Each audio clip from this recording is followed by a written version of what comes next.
Welcome back to the Digital Pen Pals podcast. How is everybody doing today? I am Tux Bodai or Lincoln, and I'm here today with my co-host Zach. Say hi, Zach. Hi, I'm Zach. And we're here joined by our very special guest, Jetstreamjo or Joey. How's it going today, Joey? Good. How are you guys? We're doing good. Yeah, we're doing absolutely fantastic. Awesome. Thank you for having me. Heck yeah, of course. So Joey is a good friend of mine. I met him. How did I meet you? I think we I know what happened. Do you remember what happened? I don't. I know we somehow met each other, and then we just kind of started interacting mutually, and it was absolutely by chance. I was scrolling through Twitch one night, and I was looking through art streams because I like to support artists on Twitch. And I saw your stream, and you were drawing Pokemon. And I was like, "Oh, heck yeah!" And I was commenting. We just commented back and forth, and then we followed each other on Twitter. And then we talked for a little bit, and then dead silence, and then we started talking again recently. Dude, I feel like that happens with me and so many other artists. Me too. I somehow interact with an artist, and then it's we'll be talking and just whatever. And complimenting each other's stuff, and then it's silence, and then it picks up again, and then silence, and it's we've never actually properly talked or hung out. So this is the first time we're actually talking. Yeah, the first time. Yeah. So Joey's super talented. Would you like to tell us what kind of stuff you do and about yourself? Sure. I'm a story artist, meaning that I make storyboards. And I'm also a character designer. And I also make comics and do illustrations. And I'm also trained in graphic design. That's awesome. Yeah. I get kind of bored with one subject, it seems. I just kind of move from place to place. Oh, I'm in the same boat. Oh, yeah. Me and Zach do so much. Too much, you could even say. Yeah. Yeah. I also... love playing video games, and I guess that's how Tux and I met. It's through Pokemon. So. Oh heck yeah! Do you remember what Pokemon I was drawing when we met? Because I don't. I think you're about to draw Grovyle.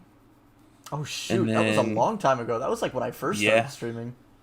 Yeah. And then I also caught you streaming Overwatch once. Holy cow! That was probably my first month of streaming. That's crazy. Oh man, I'm glad I was on the ground floor. Dude, literally, we got one of the literal OGs in here. Holy cow. Yeah, I guess I've just been drawing ever since I was 5. And Dang. yeah. So just kept sorry, go ahead. so tell us a little bit about your art journey. So you've been pretty much drawing since you were a kid. I feel that's all of us. Yeah, so I guess I was exposed to cartoons really early on. Mm-hmm. My parents tell me that to calm me down from crying as a child, they would just turn on Tom and Jerry. Good parents. Yeah, great parents. And when I was younger, I was just so interested in sketching, and my brother had a foreign exchange student trip to Japan where he learned how to draw That's a little so bit. sick. And then he came back and he taught me how to sketch, and it was the first time I learned how to draw properly, I guess. I say draw properly, but it was yeah, Crayola markers. draw in some sort of organized sense. Yeah. And then maybe a little after that, in middle school was when I was oh, I really just want to be an artist. And that was because beforehand I wanted to be a writer, and then before that computer engineering. Oh, sweet. It's weird. But there were two moments that I was oh man, I really want to get into drawing, which was I had a teacher who had this project in a history class where we had to draw a historical moment. I forget the moment, but apparently I drew it really well, and they put it up on a board, and they told me that I should look into being an artist, which was the first time an adult kind of pushed me towards that. And then the second time was as a kid, I would just go to like the library a lot. Fun times at the library, I guess. Oh heck yeah. And I found this book called Draw the Looney Tunes, which I thought was going to be like how to draw like Bugs Bunny, like step by step. Mm-hmm. But I started reading it, and it was like an actual book, and I was like, what? And it turns out that that was the character design manual that Warner Brothers had in like Whoa. 2005. And it introduced, like, I was like 13, and it introduced me to like things like Heavy shape stuff. building. Yeah. Like line of action, silhouettes. And so like my art transformed after that, because like I just wanted to draw like that. And so I guess I'm still rediscovering that stuff. I mean, I should have paid more attention to it early on, but yeah. And ever since then, I've just been like into creating comics and writing stories. Yeah, that's pretty much it. That's really cool. That's super sweet and inspiring. I love the inspiration of the teacher and the adult. It's kind of interesting how like as an artist we kind of like doubt ourselves or kind of just are like drawing just for fun, but then when like one outside source says like, hey, this is really good, like you should consider continue doing this, it's like it's game changing, and you're like, whoa, like. Oh yeah, totally. Like, I mean, especially like when it's like either a teacher you look up to, or like, but just like any ounce of validation from someone that's older than you when you're a kid, Yeah. you're like super excited about. So yeah. That's me now with like prodigy 13-year-old artists, and they're like, your stuff's good, and I'm like, thank you. Yeah, I feel the same way. And yeah, I ended up going to college for graphic design and illustration. Oh, interesting. Yeah, and because in high school I took a career block class, which was like a 3-hour class I had every day. Mm-hmm. Where I my high school didn't provide it, so I got driven to another high school for it, and it was for graphic design. And it was my first time like understanding like how things are visually structured, and that inspired me to like go into that direction. But also in college, I understood how design takes a place in like illustration as well. I found like a mentor, and he taught me how like, yeah, design is mainly used for posters, advertisements, and stuff like that, but like you can also use it for like, I mean, the direction of illustration, or like the colors you see in illustrations, the types of techniques and mediums people use. So being able to apply those principles and elements to like different areas is super cool. And I mean, I learned everything at once, it seems. So there's a lot to take in, but being able to apply it was nice. Yeah, and your work definitely shows for that. Oh, you. Dude, I love your stuff. Your stuff's so good. Yeah. I love your guys' stuff too. So here's a question that I thought up when you were telling your whole story and everything. Yeah. What is your favorite cartoon? Oh man, it changes. Okay, I'll rephrase. What was probably the Right. most influential cartoon on you? The most influential cartoon to me growing up was probably, it's a tie between SpongeBob and like Ed and Eddie. Mm-hmm. If you, Okay. and those are like fine shows, but like back when I was a kid, man, I adored how they were made. The style in Ed and Eddie really inspired me. Yeah.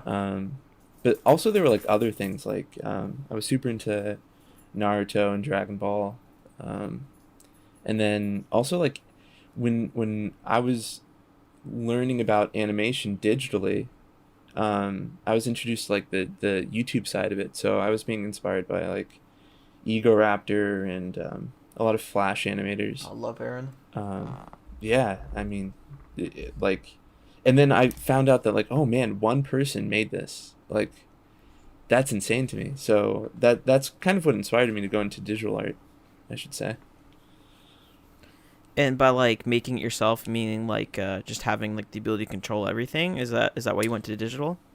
Yeah, kind of like the idea of like when I watch something like Ed and Eddie or like SpongeBob, I like at that age I understood that it was like a huge studio that made that, and you'd have to like get hired, and there's a whole like large process. Not saying that there's not a large process for like YouTube animation, but it Right. inspired me because like I knew one person just bought a tablet and like was like, I'm gonna make a cartoon, and like sat down and made a cartoon themselves. Um, and like Aaron specifically inspired me because he did a lot of the voices, and Nick did so much of kind of it. like, I mean, like, yeah, Pretty he much the helped entirety. revolutionize like Flash.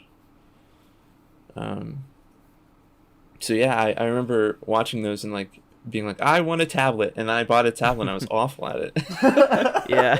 you think buying the tablet's gonna be like your saving grace, right? And then you Yeah. buy it and you're like, I Yeah, don't like- know how. I thought this was just gonna happen. Ah, yes, I bought the best equipment. I'm a good artist now. Yeah, I was like, where's the make art good button on this thing? Yeah.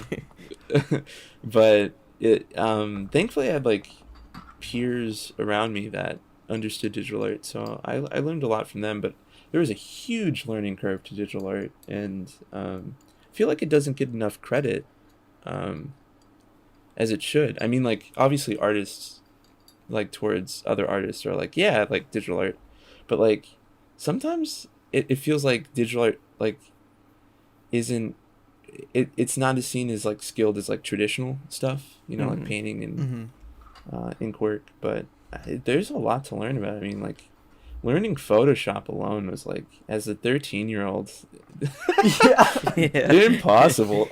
Yeah, I in high school I did graphic design 1, 2, and then 3, and then I was the graphic design club president, which I did nothing. Nice. I did nothing in that class. But like going into digital art for me, it was super easy to transfer from sketching to, oh shoot, now I'm drawing digitally, and it's like, oh, I already know all the shortcuts for Photoshop. So I can only Right, imagine yeah. someone that's like just starting and they're hopping in Yeah, Photoshop wanting to do digital art, and they're like, I don't know what anything does. Yeah, I was like, what do you mean there's more than one layer? Like, I was Yeah, like, I- all these colors are like on different lines, you know? Mm-hmm. Awful. I find Yeah. it super interesting when people say things such as like, "Oh, digital art's easier," or like "digital art's harder," or like these blanket statements. The way I view it is it's an entirely different medium. So it's like, of course, Yeah, a lot of the totally. fundamentals are going to carry over, but you have to treat it like as different as painting and like pencil drawing Yeah. is. Yeah, I mean, like, not only like in terms of like carrying over your art skills, but like technical skills are like super important when it comes to Adobe products. And thankfully those skills like transfer over. Like, right now I'm working in Clip Studio um, from Procreate, and then before that was Photoshop. Mhm. And what I learned in Photoshop like carried over pretty well. So I hopped in. Um, I hopped in Clip Studio the other day. Our last guest, Purpa, she inspired me to hop in Clip because she does webtoon stuff. awesome guest, by the way. You guys have had like two, like, I saw the one with Andrew. Oh my gosh. That one was good. I'm absolutely humbled, to be honest. Dude, we've Honest- had 4 awesome guests and now 5 awesome guests. Yeah, honestly, you say you're humbled. We're equally as humbled because we're like, we have no idea why people said yes to us.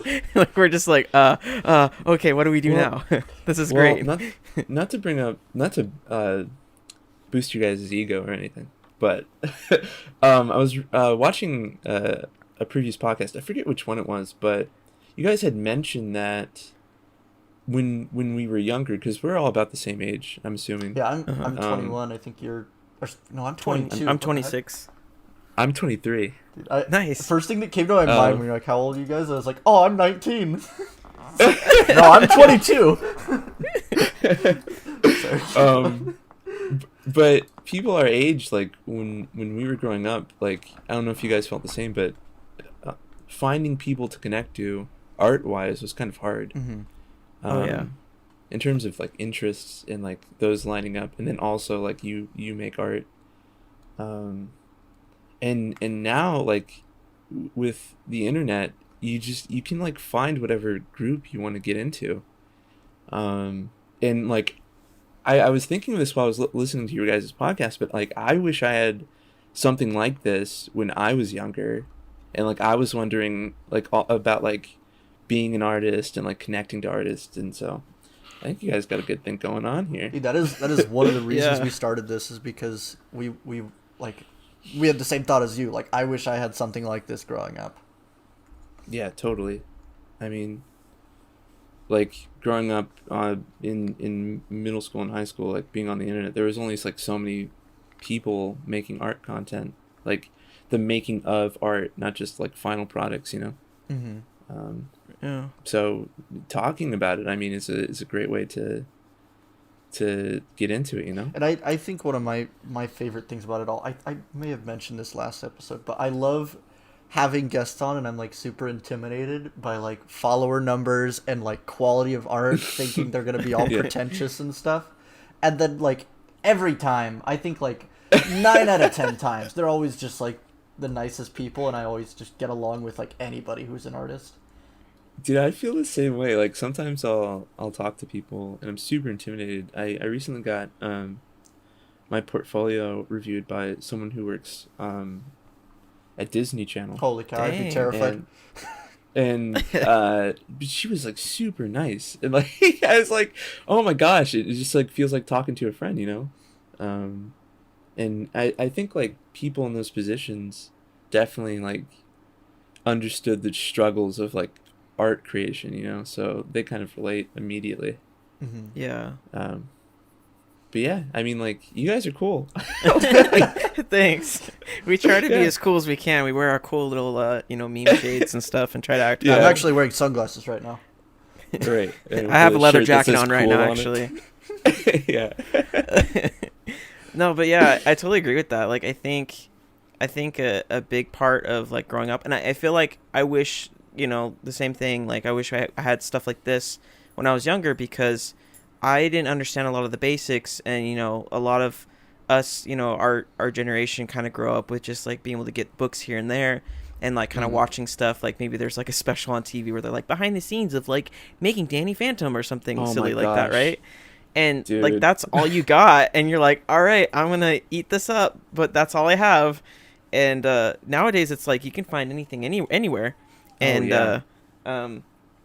I just wish that there was something that would have been able to teach me fundamentals, or just at least talked about it to kind of understand basics. And because nowadays like anything's approachable, and I'm still under the impression that like if you want to do something, just like you were saying before, like you can do everything yourself. Like if you want to do something, you don't have to wait on a studio to hire you. You don't have to do anything. If you have the will and the skills, then just do it. Yeah, I mean, I totally agree. It's crazy how much stuff is just like available to us with the internet. Like I started making enamel pins with zero knowledge of how to make enamel pins, and all it took was just a bunch of research and planning and failure, of course. And it's so cool. And like now, I haven't talked about this too much, but I'm getting into making plushies, and that's like the coolest thing ever. Oh my gosh. I wanna know everything you know, Lincoln. And I really I'm do. so hyped to make these plushies. Oh What? man, that's gonna be so cool. Is this a podcast exclusive announcement? Oh shoot! I think I may have tweeted about it. I don't know if I've announced this. I know I told my friend. Oh, I can talk about this now. I told my friend Limbo about it. Limbo, they make music, and I got to make enamel pins for them. They make music, and they're super awesome. But Awesome. I think I told them about it. I don't think I've actually announced that. But yes, I'm working on plushies. Are you making slime plushies? Yeah, it's the Or Dapper you- Green slime. You nailed it on the head. Yeah. Well, You know me because too I well, didn't. sir. I didn't say that because I was like, oh, predictable. I said, because like I want a slime plushie. Yeah, let me see if I can pull up the image real quick. And here, Zach, this is gonna take some extra editing, but put this on screen, Zach. Put this on screen in the Okay, podcast. here it is. If Here it is now. If you're on YouTube, you can see this. Wow, look at that. If you're on, it's right there, guys. If you're on Spotify gosh. or anywhere else, you have to watch the YouTube to see this image, or look at my Twitter. I'll probably put it there too. Dude, I want 20 of them. Oh, yes, sir. I mean, like, I will pay for 20 of them. The sizing and design are not finalized, but I'm still working with the manufacturer. That's awesome. Plushies being 3D are more complicated than just a flat enamel pin, but oh yeah, totally. I'm super hyped for them. I took a 3D production class in college, and we were making like exhibits and signage and like boxes for cookies and stuff like that. And 3D work, I mean, in a design format is just super hard. It's insane. And especially with like illustrated stuff like plushies, oh my gosh. Yeah, and I'm sure there's gonna have to be a bunch of revisions on this thing. Yeah, and I also took a 3D class as well my last semester. Actually, I needed something a little bit extra, and the professor that was teaching it was someone that I loved, so I was like, hey, why not give it a shot, right? Mm-hmm. So hard. And then by the end of it, my gosh, yeah. we were doing like objects and just learning like how Maya worked and stuff like that. Yeah. But now I'm like gonna transition to Blender if I ever I will eventually get back into it, but by the end of the class we had make this character bust, which is basically from like the shoulders and head of a character that we designed. And so that was like a really, really eye-opening experience to like take something that was 2D and make it 3D, and it almost felt more real. And because I knew growing up, I was like, my original idea was like I wanted to do animation, right? Like traditional 2D. I eventually got out of that and decided I needed to do other stuff like this. But it was kind of like an appreciation for me, because I was like, I knew growing up I was like, I like 3D, but also like I kind of didn't like it because I was like, that's not the true form of what I want to do. But after doing that, I really gained a greater appreciation for it and for the people that do it, and also like an appreciation for like the beauty of like just being able to sculpt something three-dimensionally. Oh my gosh, it's so cool. I think the appreciation of different art forms comes from like your struggles with that art form, like when I was learning design in high school, I was like, oh man, this is easy, like whatever. And then I started actually learning, and I went, oh, this is super hard, and everyone who does it's a genius. Yeah. Yeah, I totally, I want to get into 3D stuff too. I think that'd be cool for character art and stuff like that. I felt the same.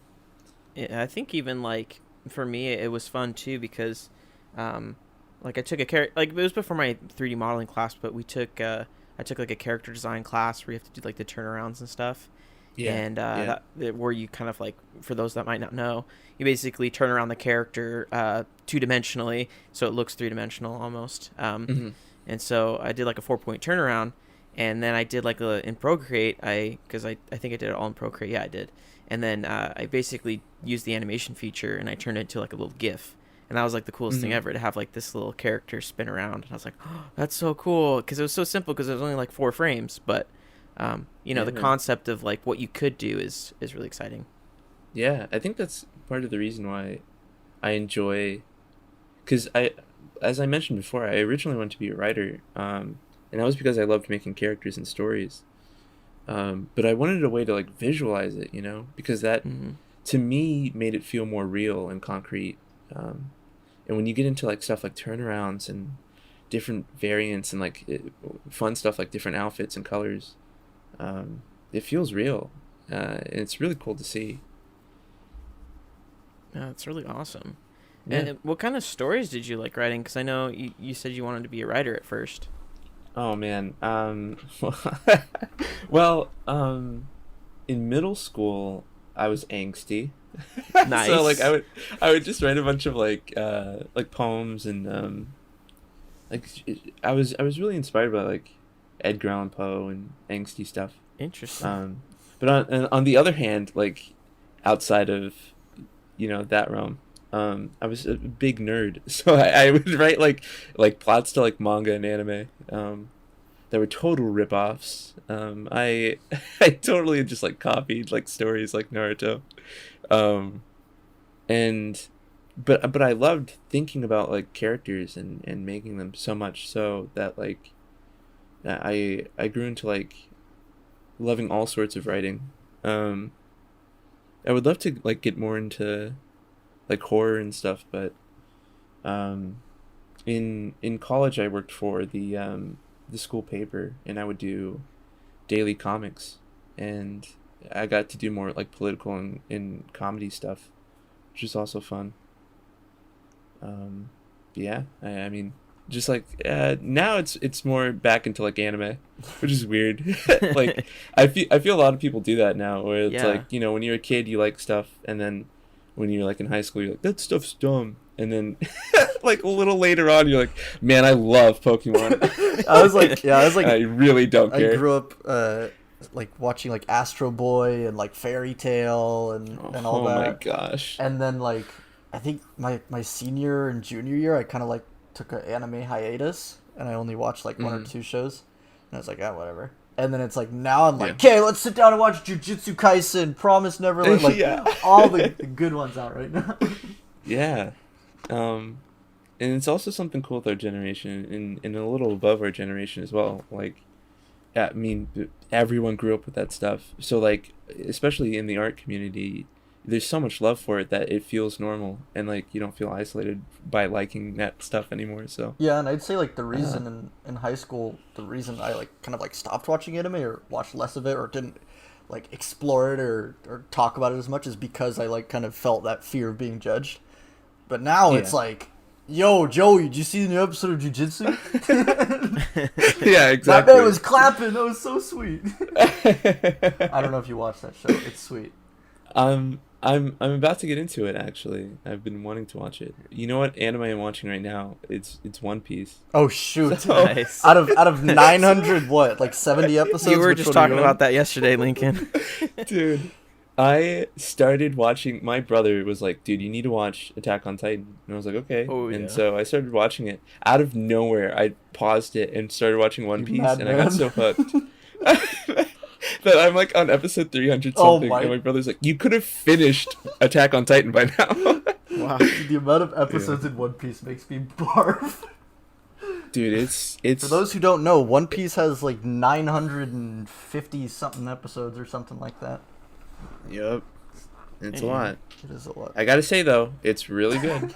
People were right. It's been running since 1999 as well, right? Yeah, and one of my favorite fun facts about that series is there was an interview with the creator, Oda, and someone asked, like, this show's going on for a long time. Did you ever like plan for it to go on this long? And he goes, "Oh, well, you know, I expected people not to like it as much." And they said, "Is the ending the same? Like, did you write the ending at the beginning?" He goes, he has like the whole final page planned out, and it has not changed since when he created now it. That's really and I think that's insane. Like, there's 900 episodes of this. Yeah, I have the final episode of the podcast mapped out as well. It's gonna be a big fight scene. We're gonna bring back Atron Studios, and he's gonna fight against our first guest, Favi. It's gonna be so cool. I think what's interesting, because like I've thought about it a lot, and it's kind of interesting how, like, if you just think about like the base like idea of like people, you know, basically you get paid for things that people desire, right? And it's always interesting to me that there's been like a market, if not like a way bigger market now, like now in the present, for like making stories and making characters. And it's so interesting how like I don't know what you want to call it. It can go, I guess, by different ways, but like escapism or something like that. I just think it's interesting how we always are looking for like the next thing to watch or the next character to get like, you know, committed to or relate to. I think that's so interesting how like it's almost an essential commodity now for humans, for us to associate with stories. Yeah, and it's like all over the place. I mean, like not just including anime. I mean, like everyone watches like Marvel movies. Everyone watches. It's crazy how like normalized like Marvel and like the deep lore and the theories and everything. Dude. Like my dad is like someone who just like watched the Marvel movies before, but now he's like, do you think Mephisto's gonna show up? Yeah, the fact that like my mom knows who Doctor Strange is still blows my mind. So I remember reading Doctor Strange comics in middle school, and now he's like a popular character that everyone knows. I love that guy.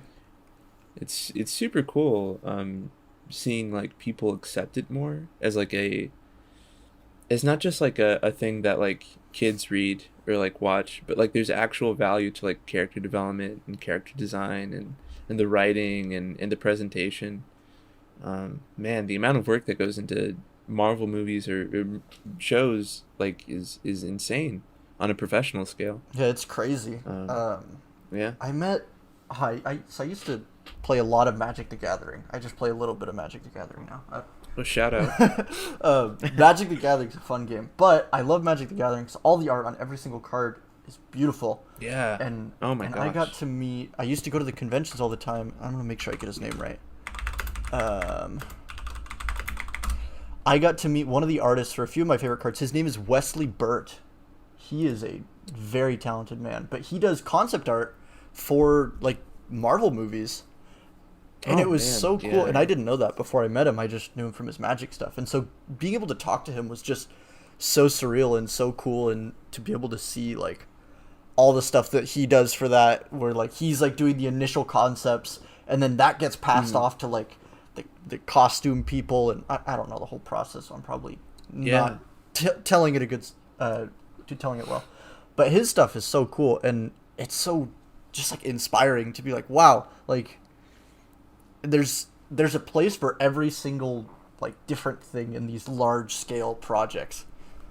Oh my gosh, yeah. I mean, like, character design in story art is like scratching the surface. There's like a ton of technical jobs that go into that. And it's very impressive the fact that there's so many people who work on these projects and like it comes together beautifully. Inspires me a lot, you know? Yeah.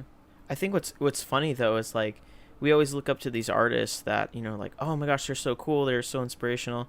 And then what's funny is like the same artist that you're like aspiring to is like, oh my gosh, look at this artist, I'm so inspired by them. So it's like this weird like totally. conga line of artists being inspired by each other. And I think that's what's interesting, and like kind of like what we were talking about before with, you know, how nowadays it feels like most artists are approachable, you know, like it doesn't feel like there's any sort of barrier. And I think that's the point, is that, you know, no artist is really like that much greater than the other. It's just some have had opportunities that others haven't had, or they've processed their skills a lot further than other artists have. And I think that's what's really cool, is just the ability to look at an artist and basically kind of deconstruct them, which is what I feel like we kind of do on the podcast, kind of, where we kind of deconstruct artists and we're like, hey, look, they're just like us, guys. Yeah, that's honestly one of the things I learned in college from my mentor, who's an amazing character designer. His name is Doug Goldsmith, and he taught me how important it was to analyze the art around you. And I was always scared of doing that because I felt like it would be like cheating, almost like using reference would be like cheating, or like copying someone's style or understanding someone's style. But it's all towards like understanding how like masters did it. And he compared it to like when you're learning how to play an instrument, you don't just like start making your own songs. You start off by playing like lullabies and songs that are like made to teach you how to like learn how to play music. And he's like, art's the same way, where you need to teach yourself fundamentals and then also study how amazing people made amazing things and then apply it to yourself. And to kind of come full circle, like I can't stress how important learning fundamentals is in art. I'm very like fortunate to have found that character design manual, because it wasn't about making goofy funny characters. It was like, all right, like you need to learn perspective and anatomy and shape making and have depth to drawings.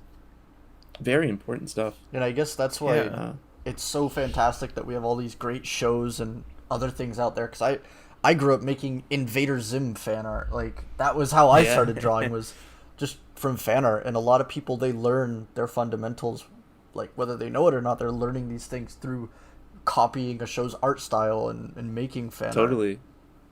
And like those people, like Zach said, I mean, they've learned it from someone else who learned it from someone else. It's like this long line of inspiration where like eventually it leads back to just people drawing people, you know, and having different spins on that, which is super interesting. Yeah. I think that's really cool. I like how just how that works. It's very simple, and I feel like a lot of Mm-hmm. times a lot like us artists will kind of get our own minds sometimes and just make it like some more complex thing that it really is. Um, Yeah. you know, because like I think we are talking about this, but just before the podcast, you're like, what did you say? You're like, I just like draw lines and sometimes they turn out okay. Yeah. My description is I just draw lines and sometimes it's okay. See, I love that. I like how simple like it can really be. Um, Yeah. and I think that's what's cool is being able to like, you know, whatever, like that's what I feel like I do sometimes, like if I'm making TikToks or whatever YouTube videos or Hmm. streaming or something. Sometimes I'll be like, you know, sitting there, I'll be like, oh guys, there's this really cool thing that I learned that I wish I would have learned sooner, or maybe it's a concept that's like Yeah. harder to understand, and then I'll be like, okay, here, let me try to boil it down for you, because like I've tried doing like, you know, a little series of like, you know, how to paint digital, because like that I'm Yeah. still learning that, and it's still like a process and me figuring it out. But like it's stuff that I'm like, man, when I started, I didn't even know where to start. So I'm like, hopefully this gives you guys like some sort of like place to start. And so I think that's what's Yeah. really cool is that people can realize that and like, you know, give back to other artists. Be like, hey, here you go, you're welcome. Yeah. Not to toot you guys' horn too much, but I've watched both of your TikToks and like they're super inspirational. And I feel as though like now more than ever, education for art specifically, well, education for anything, but like especially being an artist when it's such an outcasted, it feels like such an outcasted field. You can learn how to do anything, and like not only that, but you can like learn how to practice like in ways that actually help And for you. free. Um, Yeah. and for free, which is one of the most important things. um, and it's honestly super inspiring, just like the sharing the knowledge of art from someone to the next, you know. Yeah, Yeah. it's the greatest. I I Yeah. attribute most of my success on TikTok when I just showed like, hey, this is how I make enamel pins, because that was one thing when I started making enamel pins is I felt like there was some sort of gatekeeping going on, and I reached out to other enamel pin creators. I'm like, hey, like, do you have any, like, I wasn't necessarily asking like, hey, how do you make enamel pins? I was like, hey, are there any resources you can share with me that help you learn how to make enamel pins? Or like, hey, Yeah. can you like point show me the way. I don't need you to tell me how to do anything. I don't need you to write a bunch of paragraphs. I don't need you to make a guide for me. Just point the Yeah. way. And none of them would. And so I was like, Oh. okay, fine. I'll figure it out myself. And so it took a lot of failure Yeah. and a lot of time, and then I made a huge video series on like, hey, this is how you make enamel pins. I'm giving you all the information, and I put it on TikTok, and people loved it Awesome. because I think Yeah. like I like enamel pins, and I want everybody like if there's someone out there that has a really cool enamel pin design and they want to make it, I want them to be able to make it so that I could buy it and hang it on my Yeah. wall. That's super inspirational. I mean, like it's honestly one of the greatest things about TikTok is like learning how to make all these things, and social media in general. But yeah, I wish I had someone like a channel or something like either you guys or like a video series to like learn how to make digital art, because like back then I was struggling, man. Like when I Yeah. was like 13 learning the fundamentals of it. But yeah, I'm glad it's more prevalent now.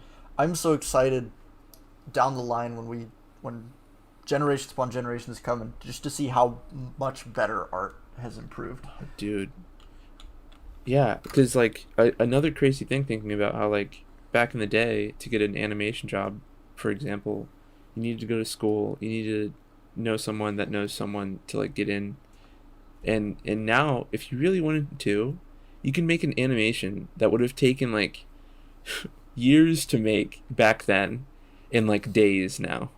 And you can make it 3D, you can put your own characters in it, you can voice it, and it's like the process is so streamlined that like anyone with the gumption to do it can And do anyone with like a good idea too can just like create their own studio and just do something it. like Yeah, this. totally. A great example, and this isn't family friendly, so if you're not into this stuff, then don't look into it. But Has Been Hotel and Hell of a Boss are two series that basically this creator, I think her name's Vivzy Pop. I might be getting that wrong. Yeah, I think that's right. But she basically had an idea for this series, for the show, and she was making little music videos and animations on her own, and this idea got enough following, and now it's like a show that was like, I don't know if it was picked up by a studio, but I think she has like her own studio, or her own team more. But now it's like a real thing, and it's crazy seeing like, hey, this person had a good idea, and they ran with it, and they did it, and it's like successful. Yeah, and like back to your you asking questions to find out how to make enamel pins. I think that you're asking really important questions that not a lot of people ask. You know, the most gotten question I think I've gotten is like, oh, like what pen do you use? And it's like, it's not, I don't hate that question. I think any question's valid, but it's like, my pen isn't going to make you a good artist. Right. Yeah. Like, I think understanding the inspirations and like the techniques that, like how someone made something. That's why I love like art books so much. It's because they like usually they'll dive into like, oh, like this person's inspiration was this, and we chose these colors to give off this mood, and it all like connects. I mean, like it's super inspirational, and I would love to like stream more and like help people through art, like problem solving, you know. Yeah, and I think that's something that like it's a topic we've like touched before, is like, you know, being an artist is being like a troubleshooting like problem solver. Like that's what I learned in college, at least. Like one of my professors always stressed, like he's like, no matter what job you guys are gonna get, whether it's graphic design or anything else, like honestly, you guys are problem solvers. People are gonna come to you with like these vague, very bogus ideas of like, oh, do this would be kind of cool, or we want a commercial, and you have to come up with something that's like interesting, entertaining, or cool, visually pleasing, and so like you have to just figure out those problems. And along those ways, you're gonna run into problems where you're like, I'm trying to make this idea real, but like I don't technically know how to do this, so you have to go back and try to figure it out, which I think can be fun. It can be frustrating if it happens too often. I guess for me it's kind of like video games. Like I'm not a big video game player, but like for me, I really like video games that are challenging to a point where it's like, okay, well at least I can keep progressing. Maybe I have to retry a level or something like 1 or 2 times, but like when it's like more than that, then I'm like, oh my gosh, I'm stressed out. So for me, I feel like that's like the equivalent of like art problem solving for me. As long as I can like, you know, have a couple wins and then have to like figure something out every once in a while, like I'm not too mad. It keeps me going. But if there's like problem after problem, it kind of gets a little bit daunting. And I think when it gets to that, or at least in college, I mean with projects that got like that, I would explore it at like a different angle. Unfortunately, like with like college projects, you don't have the time to like flesh it out. And there is no time. You have like a point, you have to run for it. But I think, I mean, I really do think all of like the core of design and illustration is problem solving, and it requires a lot more problem solving than people think, and that's why I never like, I'm always very positive when it comes to art and creativity in general, because I know what goes into creating it and thinking about it, and so when people like, you know, start calling out designs in like a movie or something like that, I'm like, well, they probably had like a good reason for all these calls, you know. And if it genuinely is like, oh, the problem solving was too hard, we had to run for it, then, you know, they get called out. But I have one question for you. I think this is a question I should ask somewhat more often, because I kind of forget to think about it. But for you, like, what is your like dream scenario being an artist? Like, what do you envision your future being? Is it just one thing, or is it a few different things combined? Like, where do you see yourself in like 10 years or 20 years from now? Man, I would love to. Well, right now, it's just like freelance stuff, and hopefully finding a stable full-time job. But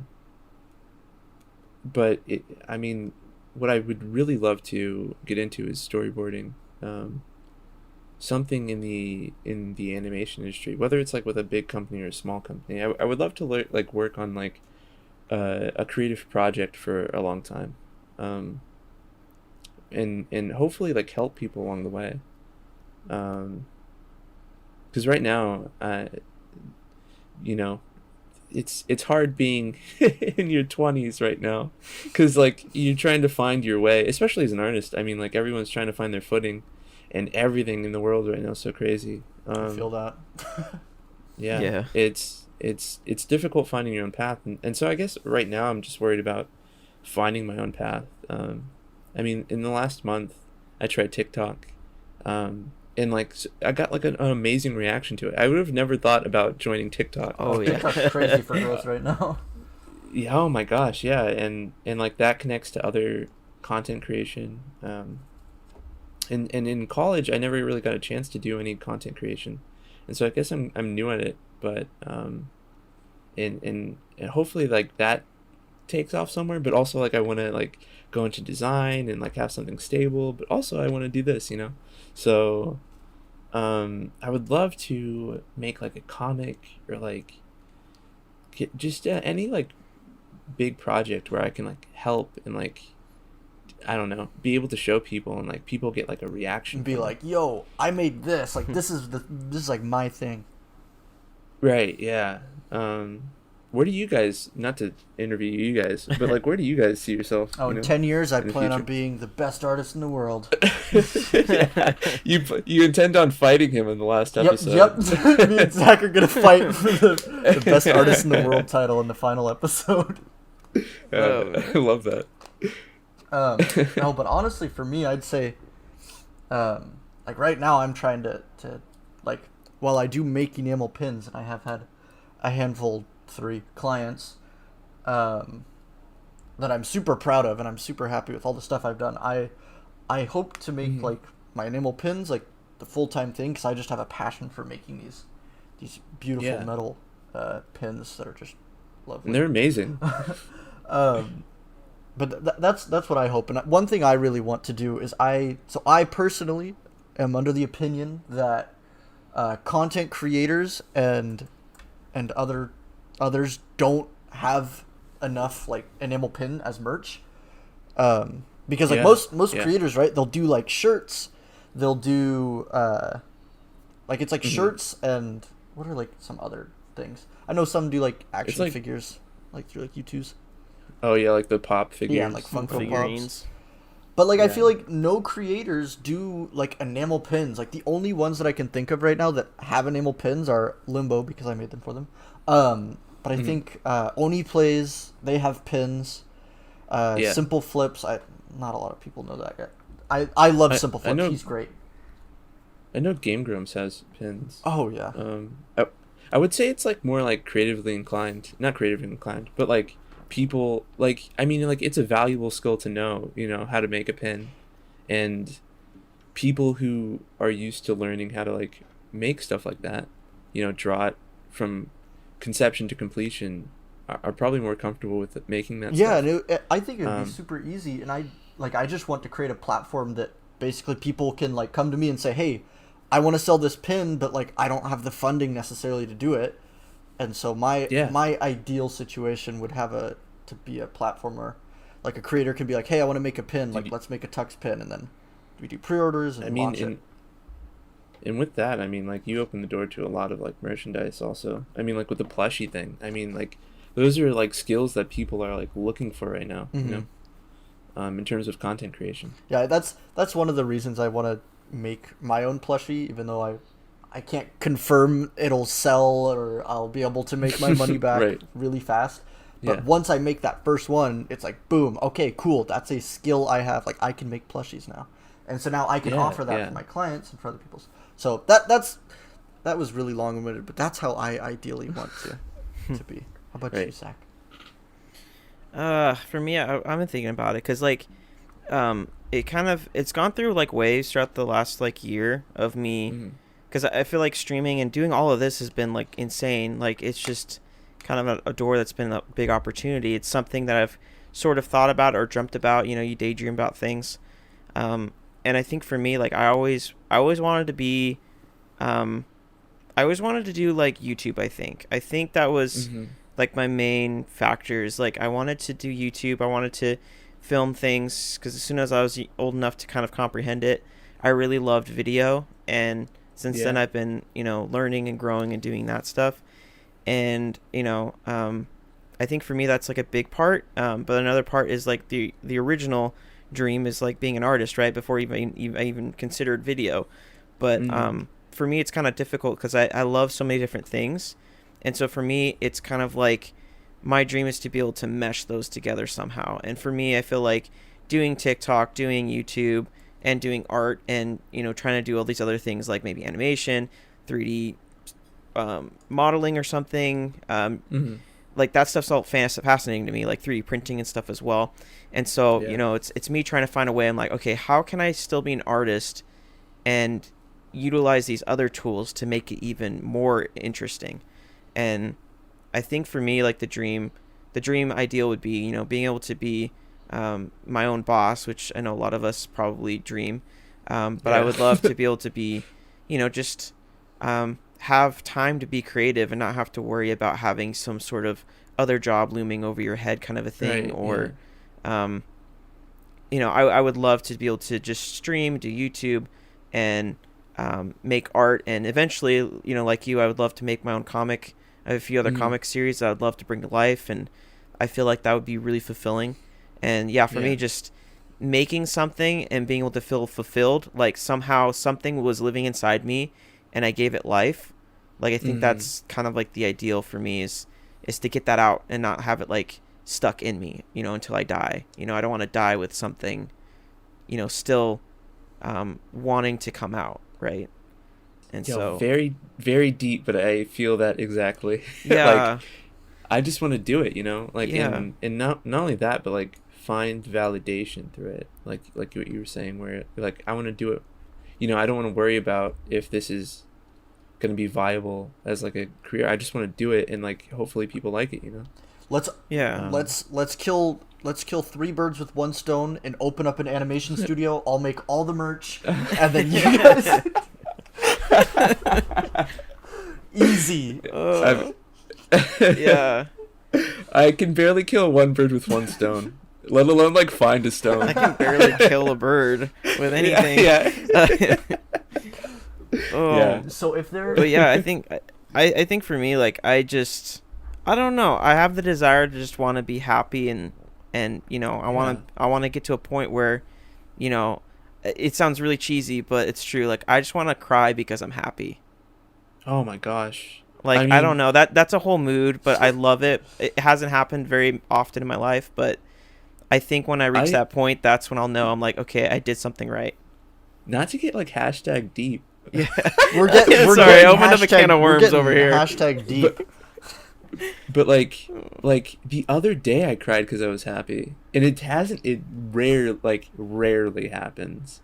And like I just like was with my dog, and like I had like a lead on like a job opportunity, and I just sat down and I just like cried, and I was like, this is nice. Feeling like validation through it. Yeah. But I totally understand. Like I really want my thing is like storytelling, and I love finding different mediums for that, whether it's comics or animation or I kind of like, hopefully in the future I like can like maybe like make a small game or something, like get into programming. I would love to like work with people and just like tell a story, and then make like a team. My favorite part, work with something all together. Yeah, I mean, like my favorite part about telling stories, and I think why I love doing it so much, is like seeing that reaction from people. Like, because I've made comics that like, whenever I like make something that like, makes someone laugh, like that's the best feeling, Or like, I've made sad comics that make people go like, oh my gosh, like yeah. I think that reaction for me is why I do it. Is part of why I do it. I also like doing it because it's fun to make, but yeah. Yeah. So it's like sharing like an emotion or a piece of yourself and having someone be able to understand it almost in some sort of way, in their own way. They like comprehend, even though it's just a made up story. It's like kind of like a part of like a feeling or something that you've had before, and you're finally able to like relate it to somebody else, and they're like, oh, I get it, and you're like, oh, finally someone like understands how it feels, right? Yeah, like nail on the head, exactly. Yeah. So Um, if Yeah, there was sorry. any one piece of art advice you could give to any and all artists out there, what would you give? get a Pinterest. Yes. Seriously, like learn fundamentals. I and the rest of my generation grew up watching cartoons and drew cartoons and learned from that. But man, your art changes when you start learning like the technical side of drawing.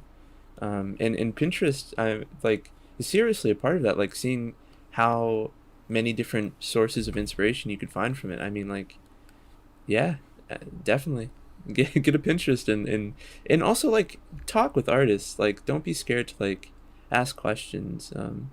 Most artists are friendly. That, I and would say. I'll add on to that. I find I'm the most inspired when I talk to artists, even if it's not like Yes, looking at yeah. their stuff. Like I get inspired when I see cool artists' work, but I get a lot more inspired when talking to them about their journeys, and that's one of the purposes of this podcast. So get inspired, Totally. listen to the podcast, but also go find some artists and talk to them. Yeah. Also, like an actual valid piece of advice right now is like if you're an artist and you want to like, if you're like us and you want to get into content creation, get like a TikTok because Oh, right yeah. now it's popping on TikTok.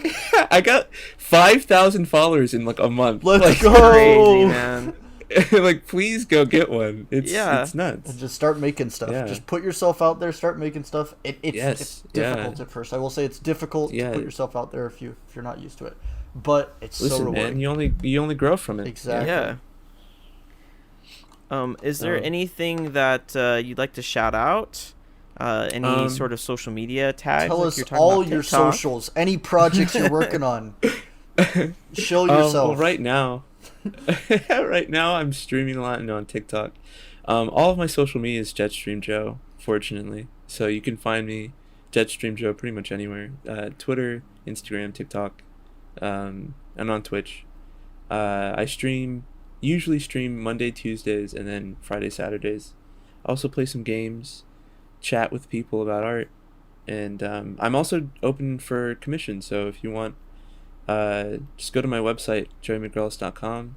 You can contact me through there. But yeah. Sweet. And as always, we will Yeah. put those in the description of the podcast. So go and click on those if you'd like to find Joey's phenomenal work. Thank you so much for coming on today, Joey. We seriously appreciate it. Yeah, thank you so much. Of course, it was a pleasure to talk to you guys. And let me just say, I watched your podcast before, and I am so excited to see my little drawing bob up Little and down. bouncy head. Yes. Yeah, it's so great. It's such so a fun. good way of doing it. It's just a Yeah. quick little preset Zach threw together in After Effects. No, I didn't just throw it together. It took a long time to Yeah. figure out. You know. Yeah, I saw now you it's a working throw on together. it, and I was like, this should be taking like a while to make. I'm very impressed.